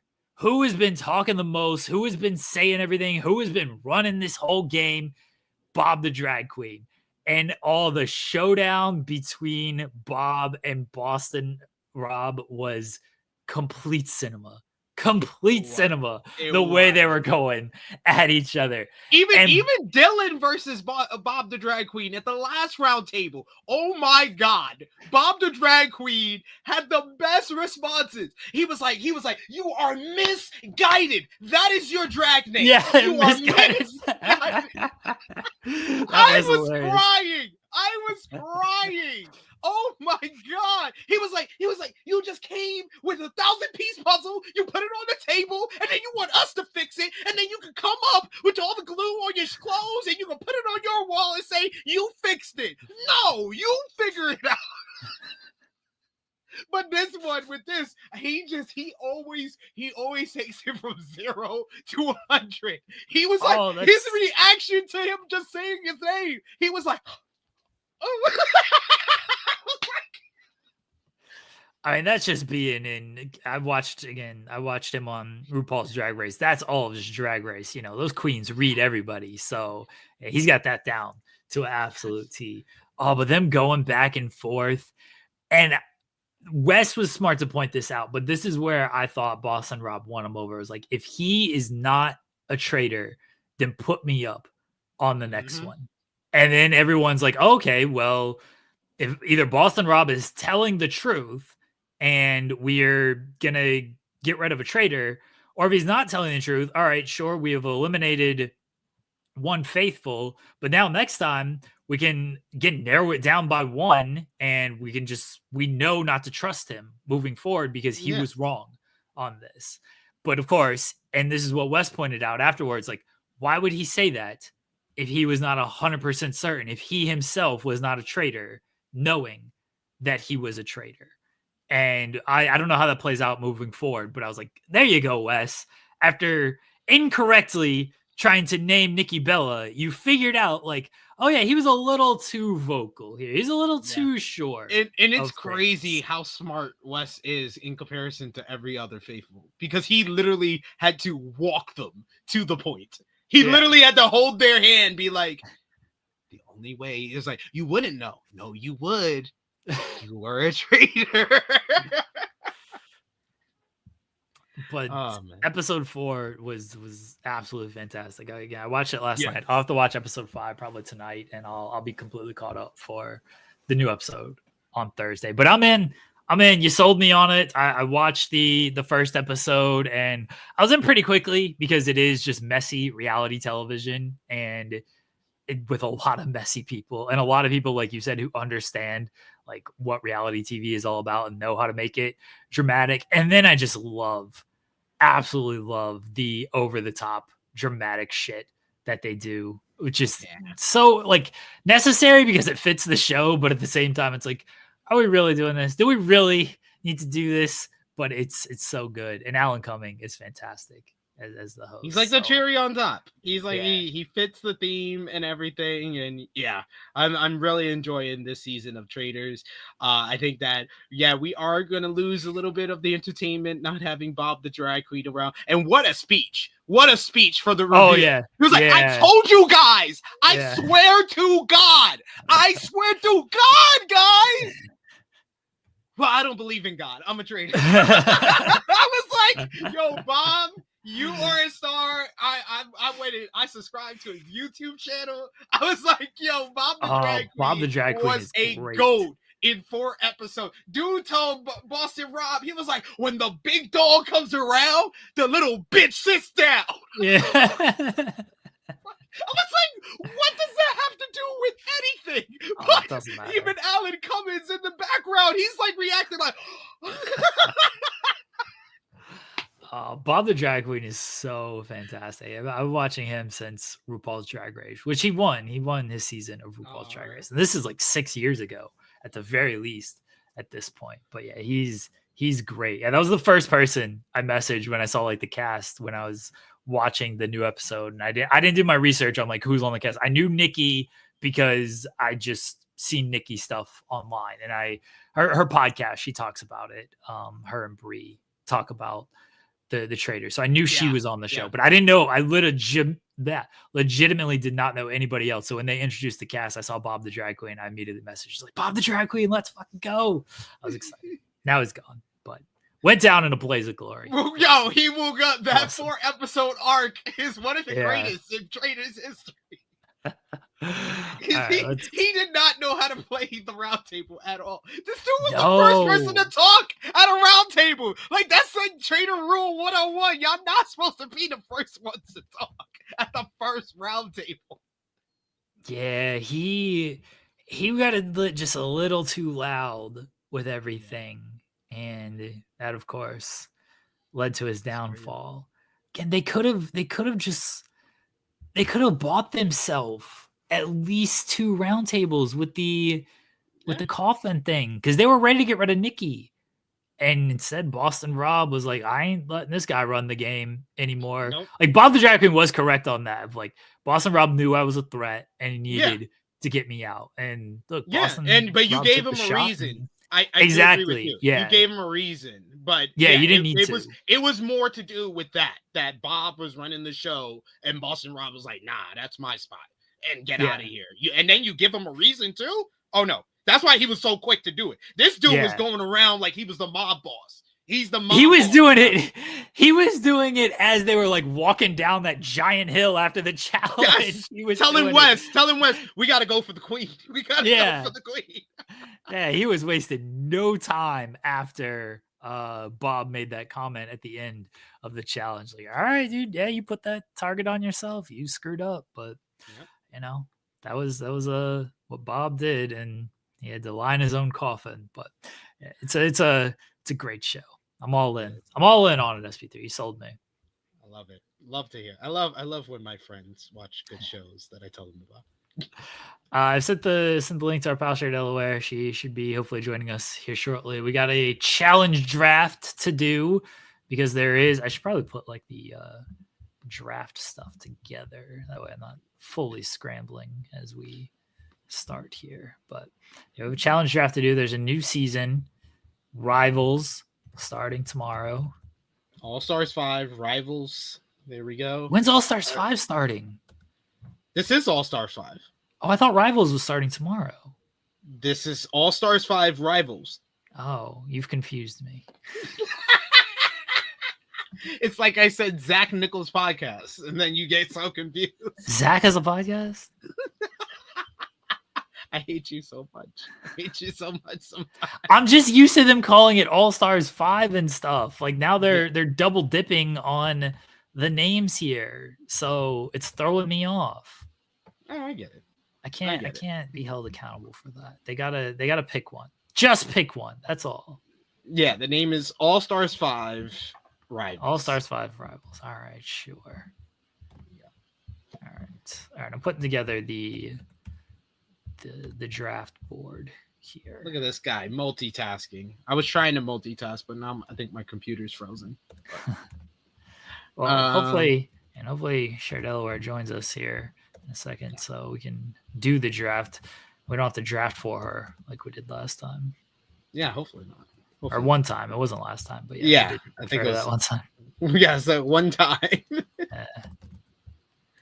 But yes, we got some rivals to discuss. This is very much like I saw it on social media because I follow a bunch of challenge fan accounts and stuff like that, and I saw a bunch of them being like, "This is the All-Star season for Final Reckoning fans," because a big portion of the challenge fandom are very much Final Reckoning fans. I think that it's very much I would say maybe B tier type of challenge season, but there's people that believe it's like one of the greatest challenge seasons ever. So they're very much into this season because it's a lot of callback to that one. Josh is not on this season, Louis. Thank God. Yeah, we do have Fessy, but we do not have Josh. I mean, we did have what 2-season break of Fessy? No, we had USA 2 in that period, so. Not that long ago. I don't remember USA at all. I remember USA because that was West's final season. Oh, I don't remember that. My memory on this. I remember Chris from the Survivor, who was the rookie who had the greatest rookie season of all time. Okay, now that you're saying these things, it's coming back to me a little bit, but my memory's got awful on this stuff. It always is. It's okay. This is what we're here for. Yeah, no. I appreciate you. On Lewis's fake All-Star season because Josh is not there. Fair. Josh is the bar for All-Stars. Yeah. Imagine someone was really serious about that. Like Josh Martinez. Louis might be serious about that. We don't know. Josh Martinez is not here. This is not a real All-Stars. Tell me when the real All-Stars get here. Tell me when Josh Martinez is back on the challenge. That's you. Is that you, Louis? Are you a big Josh Martinez fan? Why does Louis sound like almost Californian? Almost. I just thought people that like Josh Martinez sound like that. Oh. Not necessarily Louis, but people that like Josh Martinez. Okay. But yes, I'm very interested. Got Davon back on the challenge, who is one of the best confessionals in challenge history. We got Veronica and Katie as a team, a callback to the original Inferno season. Next, we're gonna get Julie and Coral on the next season of All Stars Rivals. Watch that. That'll be dope. Then you got, who else do we got here? We got Devin and Leroy, because when were they rivals? I don't remember, but hey, they're here. I continue to just think they're rivals because Leroy is friends with Bananas. That's it. And he said, I saw the trailer. He said that Leroy got him eliminated from Double Agents and made him go against his best friend, Wes. Okay. It was kind of like they were on the opposite sides of the Big Brother alliance on Double Agents, where Devin was the biggest hater of the Big Brother alliance, and Leroy was the biggest benefactor of the Big Brother alliance. None of this flies as being rivals. I continue to say they're paired because they want to give Leroy a win. And like, how can we make it make sense? Oh, we'll pair him with Devin, who's a good player, is a strong player. We'll my God. If Leroy don't win, this is going to be hilarious. He might just be cursed. And he might just never win. I think honestly, I'll tell you, I've come to this theory. I've come to this realization. And no, it's not because I had more than one rant about Leroy during the last 2 seasons of the challenge. But I think that Leroy is one of the most overrated players in challenge history. I'm not mad at it. I think he is. I really think he is. I think that people who say that he's the greatest to never win and stuff like that, you guys are just overrating him. He was just a mid-level challenge player. Who is the greatest to never win? The greatest to never win? Yeah. There's an argument for Corey, but he has a lot of weaknesses, a lot of stuff that stops him from winning. The greatest to never win. You have to think about someone who's been to multiple finals without winning, who's come close on several occasions, who has like a certain legacy on the challenge. Hey, Cher. Cher Delaware, how are you? I was just talking about Cher the other day on the Grapple App podcast when I was telling them about when people call me when I introduce myself as Sydney to people at like wrestling events, and Cher was the person who taught me that no one knows who that is. But if I introduce myself as SP3, they will know who I am. I wouldn't know who that would be. Like if you said Sydney, like what? I don't, even if I'm like talking about you to someone else, I call you SP3. Like but that's also what people do with me. And then when I introduce myself to people with my name, they're like, wait, Cher's not your real name? I'm like, you thought that was my real name? I've been calling you Cher so long that like I'll just be talking to the wife and I'll be like, oh, Cher. Oh, no, not, the other person. The other one. So I just, because we have a family member who shares your real name. And so sometimes it'll be like, wait, our friend or family member. So I'll just end up saying Cher, and then the wife knows who I'm talking about at that point. So Cher, the greatest challenge player to never win the championship. I'm gonna throw a name out there that will probably surprise you. But after this week, I mean, she is 300 pounds of couch weight lighter, Nani Gonzalez. Nani's not the greatest to never win. No. She is! No. She's the greatest reality TV star to never win the challenge. She was at her peak. Single Nani. Like I was going through, I read an article about her hookups and stuff like that, and all the different storylines she's been a part of. Nani was cinema in her peak, in her prime. Okay, if you want to say reality TV, okay, but like challenger, she's never. But she's come close. She's come close. She's been finished second place. Free agents, ride or dies. Who's greater?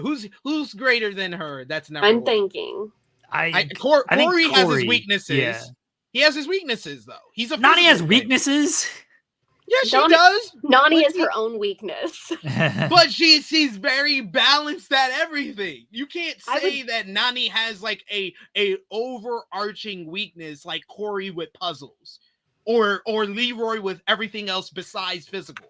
I was gonna or say, being Bananas fan. I wish I could say Leroy, but we've all turned on Leroy. He's lost us.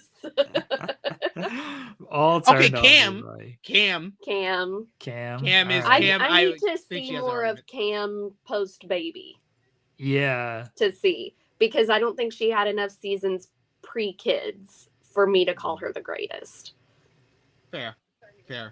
I don't know. Yeah, those are the people. A lot of people have won because there was so many seasons where it was big groups, so it's hard to be like, this is, like, I don't know. Because honestly, before 38, I would have said Tori. Y'all are forgetting the obvious name here. Oh. Nelly T, the GOAT. Nelly T. Nelly T slander. I would say there's an argument for Amanda. I think Amanda wins Final Reckoning if Zach just listens to her. Okay. Y'all are forgetting the real obvious answer here. If you say Anissa, I'm Never mind. I retract my statement. I will leave. I retract my statement. It is not Anissa. I knew that's where you were going. Yeah. All right. Cher, did you know this season is called All Stars 5 Rivals? I did as of last week when I said it's a rival season, isn't it? And SP3 said yes. I was very confused. SP3 made me confused. He's like, oh, we got the draft for All Stars 5. I was like, yeah, we got the draft for Rivals. And he's like, All Stars 5. I was like, when does that premiere? He's like, it's the same season. What do you mean it's the same season? I said All Stars 5 Rivals. He was like, when does Rivals start? And I was like, no, it's All Stars 5 Rivals. He was like, when does All Stars 5 start? What are we talking about? I was so confused. Just going in a circle. Let's we're gonna randomize the order, and SP3 will not get number 1 because that's how. As usual. Yeah. Ooh, I have a good shout on the greatest, Kellyanne. Ooh, that might have a strong argument there. Yeah. I would pick her over most of the people that we mentioned. Yeah, this is true. This is true. All right, the draft order has been set. I'm so sorry, SP3. What is it? I didn't see. Oh, I didn't pull up the screen. You guys are just. I mean, okay. I can pull it up. I feel like I'm trustworthy. I mean, we know. Yeah, we know. I'm not winning, so it's okay. Hey, you got 2 of the winners for the last season. This is true. I don't think it's a good thing women. to pick first. I don't think it's good to pick first. All right. I started losing that one time. I did pick first. That's true. I don't know if I've ever picked first. I'm like always second or third.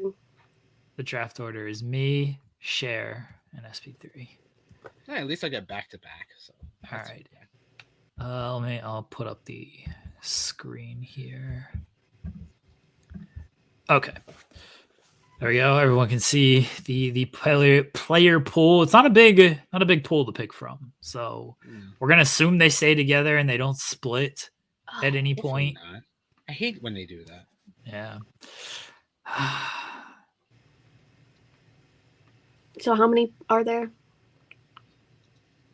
There's 2, 4, 6, 8, 10, 12, 13. So the chat will get somebody. There we go. All right. So the chat for you, chat. The chat will end up with Anissa.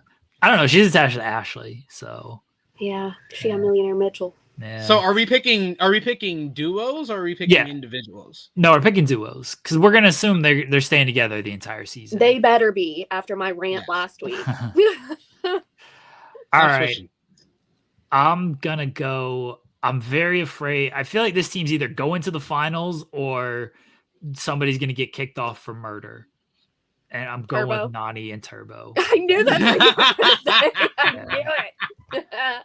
As soon as you said that, I said, "Oh, murder Turbo." Yeah, I feel like as long as like Turbo controls himself and doesn't try to kill somebody, as far as like competition goes, ain't a real weakness there. Terrible pairs. Holy crap.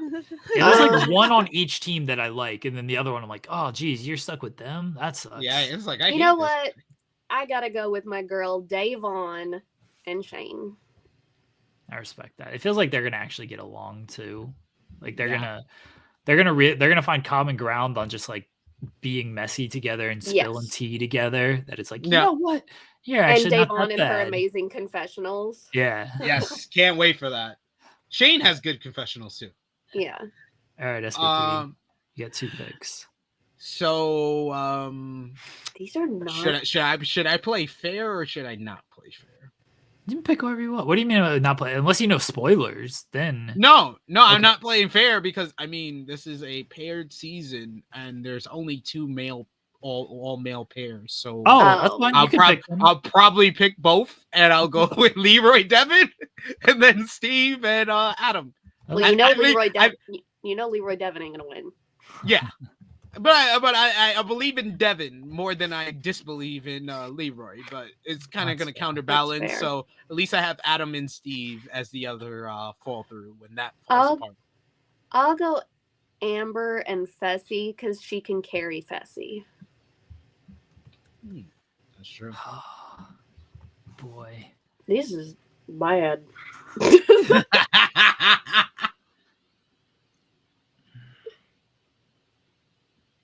I'm gonna go Kellyanne and Sylvia. I don't feel great about it. I like Sylvia's that having pair. another baby. Congratulations to Sylvia. Oh, that makes me feel worse about this pick now. Well, I mean, she just announced it, and they filmed this Exactly. like over a year ago. Well, Her husband was very happy to see her when she got back.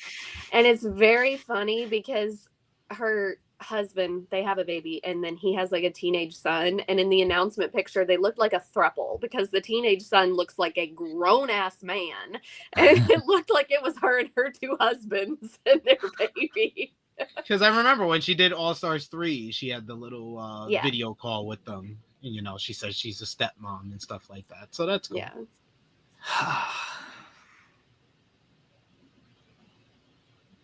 It's your second pick. Yeah, I'm thinking, trying to Sift through the crap. Yeah, It's really I'm- painful to have not picked Millionaire Mitchell yet, but she's got that dead she's got a weight. Nisa. I'm gonna go Frank and Sam. Hey, they won before the last time they teamed together. And I think that if they can get along, that they could do well. Yeah, like SP3 said, they have won before. They won Battle of the Seasons. So I will always No. feel awful for Sam for the way that they treated her. Because good Yeah. lord, I don't think I ever watched that final. I've just seen clips of it. it's rough. Okay, I will never pick freaking Nicole. I like Katie, but she just and then Veronica. Veronica. Veronica's there on vacation. Yeah. Sipping wine. You know what? I'm gonna go with my girl Ashley and Dario. Okay. There we go. Also, Okay. I don't know if you guys like. I talk to Ashley sometimes on social media. I did not realize how old that girl was. She is like 39. She looks maybe 25. Like she looks fantastic. I was like, how have you not aged in a decade? When I saw the picture of her on All Stars, I was like, wow. Yeah, she looks great. Only spoiler I saw in the trailer, it looks like we're gonna get a knuck a few buck moment with Dario, so that should be fun. No But I got too hyped, bro. I got too hyped. Let me go with. Damn, man, these last group is awful. Honestly, like looking at this last group of teams, the best team realistically would probably be Melissa and Nicole, because everybody else has the one player that is awful that is not going to win. Yeah. So I'm going to go with Melissa and Nicole. Unfortunately, I'm going to have someone on my draft team that can't speak English despite growing up in America all of life. And Turbo speaks better English than her. And no, I am not talking about Melissa. SP3, your other pick. My other pick, let me get to Millionaire Mitchell. Oh, went for it. We love you, Millionaire Mitchell. I'm so glad you're back. Her, All right, her Cher. messy self. This is so bad.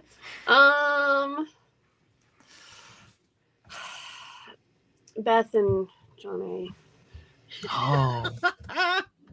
All right. I'm actually I don't know if that's a great pick, but I was hoping for Big T and Corey, so I will gladly take them. And the chat will get Sorry, chat. Katie and Veronica, who They're just happy they didn't get Josh. yeah. they figured we throw Josh in there for no reason. It's like we've had Josh Martinez the last 7 drafts, even though he has not played the last 7 seasons.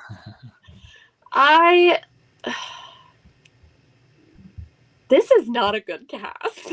No. This cast. No. This is not. There's no like marquee names really. Like they said, I think it was one of the challenge fan accounts said this week that this is the first time in 20 years that there will be a challenge season on MTV to not include Bananas, CT, or Wes. But we got Anissa. We got Anissa though. Gotta have Anissa. Gotta I have think Anissa. that was like their big draw was like, hey, we've got these people that haven't been on in such a long time, like Dario and Ashley, and we brought back the other Ashley, and like, okay, like it's not a good cast. Like looking at like Turbo coming back is kind of a big deal, but as far as like challenge staples who people really like and have been with for a long time, like Nani's there, and that's kind of it. Like I know Anissa's been around for a while, Katie, Veronica, but they've been back so often and have also underperformed so often that it's not like you're excited to see them. Like Bananas, West, CT, yeah, they're there all the time, but they also perform well all the time. So it's like, okay, cool. Like they're here, but you know you're getting a good performance out of them, and we've been watching them for a long time. And even when they don't have a good performance, it still is notable because they are who they are. They built their legacy. I feel like if they could have got Wes on this season, that would have been like have Wes and Davon after their like little thing that they had. That would have been the draw for this season because I would rather see Wes than Shane. But instead, it's just like, oh, okay, well, we got Beth and Anissa and Nani. It's like great Beth, who quit last time we saw her, and Anissa, who always fails. And Nani, who always fails. Nani's at least like likable, you know. Anissa, she fails and just it's it's not going to be good. Like Nani at least has the history of how we've been following Nani for a long time. She's been through a lot.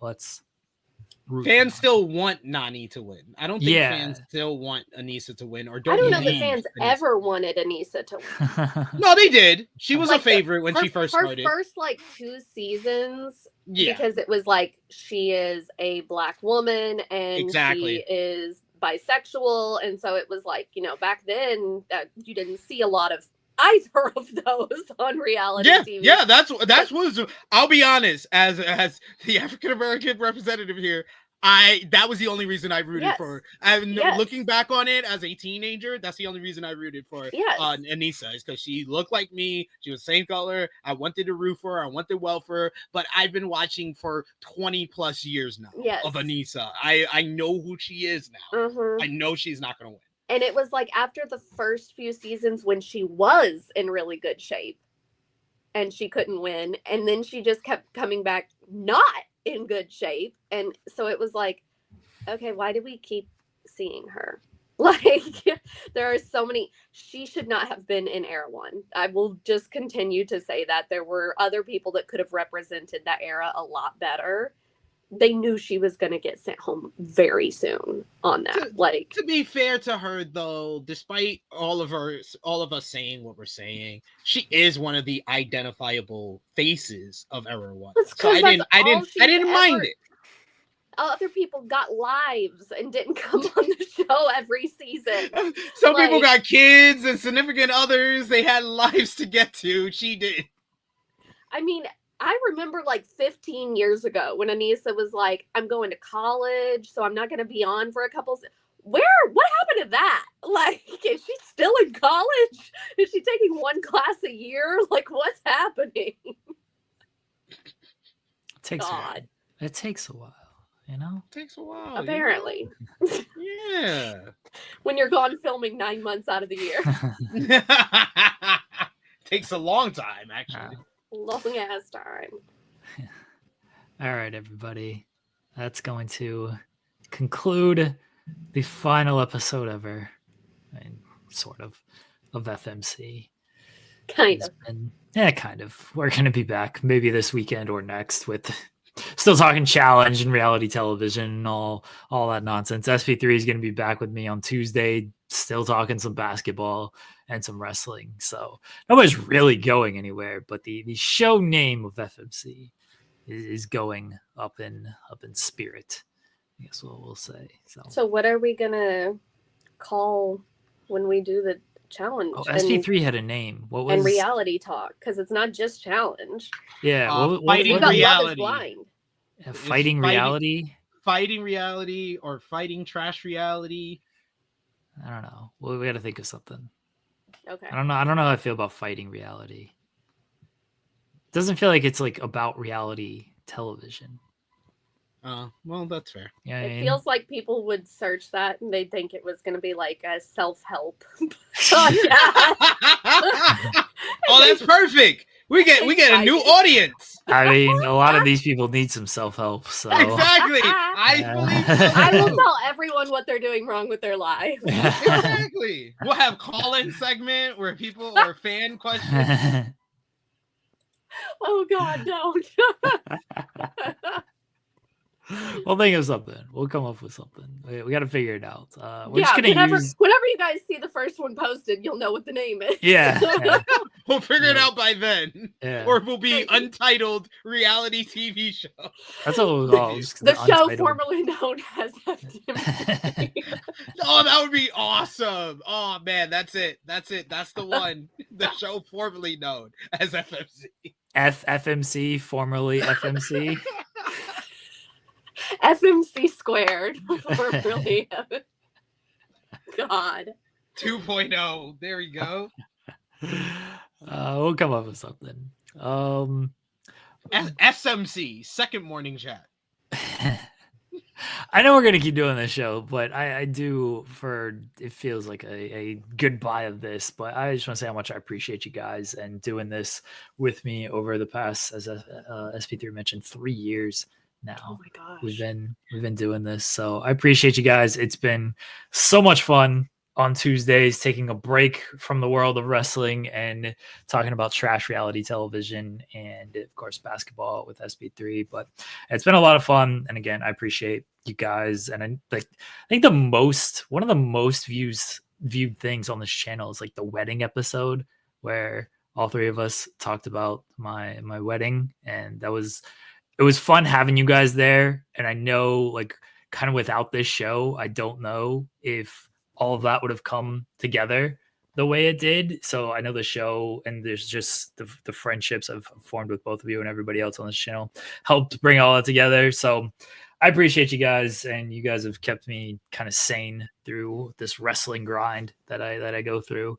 every single day. And that's why I want to continue to do just reality television talk throughout the week with you guys. But yeah, I appreciate you guys. And again, we'll talk on Thursday, and we still have our group chat, so it's not like anybody's going anywhere.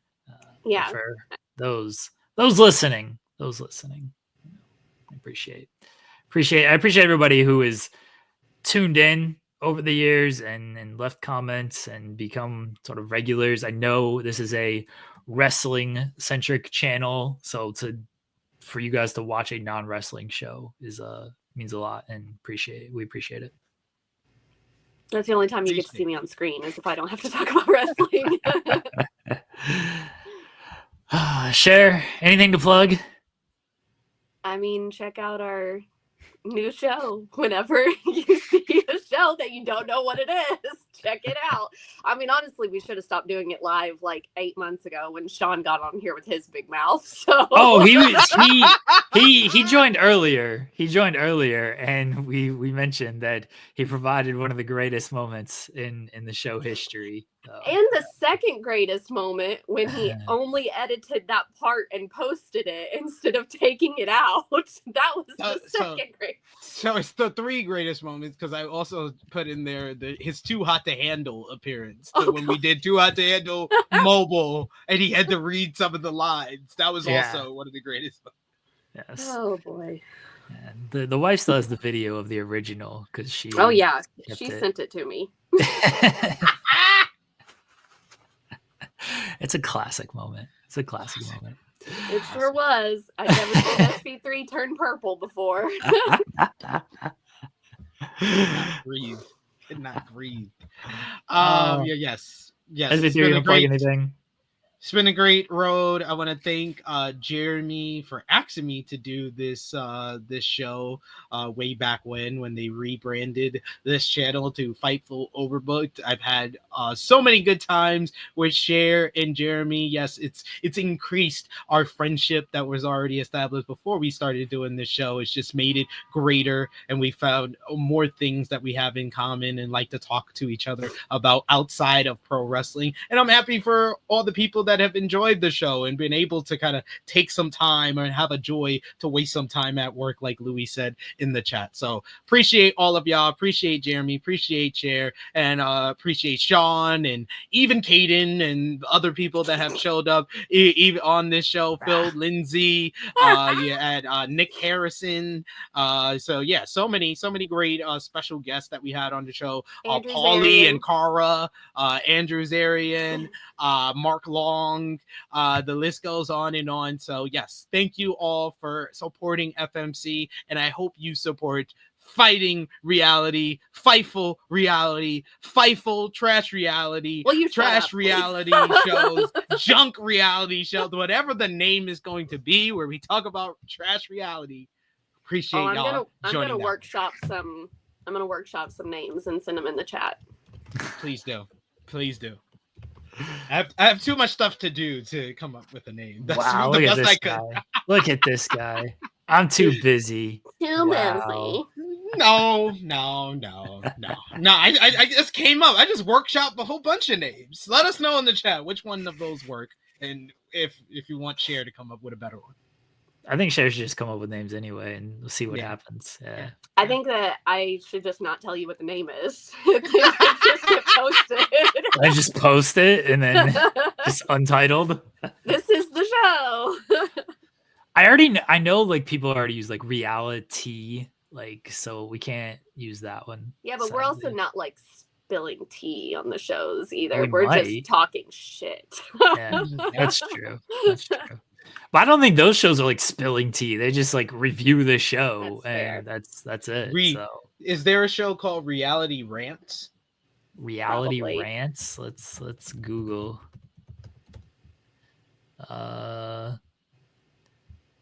There's a Twitter Reality Rants, but they only have 49 followers and have not tweeted in they suck. Almost. See, there you go. So. See, look at that. I did not get that from that Twitter account. It just came to my head.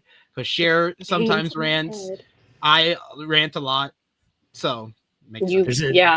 Jeremy just sits there while we rant. There's a YouTube called Reality Rant, but they've not uploaded anything in 8 months. So there's a TikTok for Reality Rants. So there is a TikTok. We'll workshop some other ones. There's too much. I don't know if this TikTok is just. Oh no, it is like an actual channel. No, it might just be like somebody has collected like some reality rants. Like reality rants. Well, I added it to what I'm sending so that we don't forget. Okay. All right. Because that's likely. Got it. All right, but bon voyage. It's been see you guys real. On Thursday. I'm gonna touch the wall like Martin.